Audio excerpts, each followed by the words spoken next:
എല്ലാവർക്കും സുഖമാണോ? എങ്ങനെ പോകുന്നു കുടുംബജീവിതമൊക്കെ? കുടുംബജീവിതം അടിപൊളിയായിട്ട് പോകുന്നു.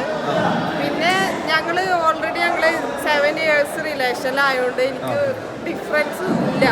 കല്യാണം കഴിഞ്ഞ് ഒരുമിച്ചാണ്, അത് മാത്രമേ ഉള്ളൂ. അല്ല, ആ ഒരു 7 വർഷവും കല്യാണം കഴിഞ്ഞപ്പോൾ എന്തെങ്കിലും മാറ്റം വന്നു?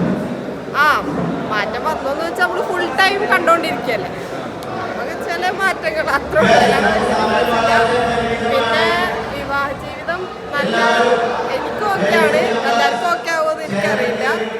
ഇഷ്ടമുള്ളവരൊക്കെ കല്യാണം കഴിക്കാൻ സന്തോഷമായി ജീവിക്കുക, ഇഷ്ടമില്ലാത്തവർ കല്യാണം കഴിക്കണ്ട, അവരുടെ സന്തോഷമായി ജീവിക്കുക. അറേഞ്ച്ഡ് മാരേജ് ആണോ അല്ലെങ്കിൽ ലവ് മാരേജ് ആണോ? അറേഞ്ച് മാരേജ് ആയാലും ലവ് മാരേജ് ആയാലും നമ്മുടെ വൈബിനനുസരിച്ചിട്ടുള്ള ആൾക്കാരെ കിട്ടണം, എന്നാലേ ലൈഫ് അടിപൊളിയാവും. നമ്മൾ ചിലപ്പോൾ പ്രണയിക്കുമ്പോൾ പലരും അവരുടെ ക്യാരക്ടർ മറച്ചു വെച്ച് സ്നേഹിച്ചിട്ട് പിന്നെ കല്യാണം കഴിഞ്ഞാൽ ശരിക്കുള്ള സ്വഭാവം പുറത്ത് വരും, അപ്പോൾ ഫ്ലോപ്പാവും. അപ്പോൾ അത് നമുക്ക് എടുക്കാൻ പറ്റില്ല. പക്ഷെ മണവാളൻ ഫസ്റ്റ് മുതലേ ഒരേ സ്വഭാവമാണ്.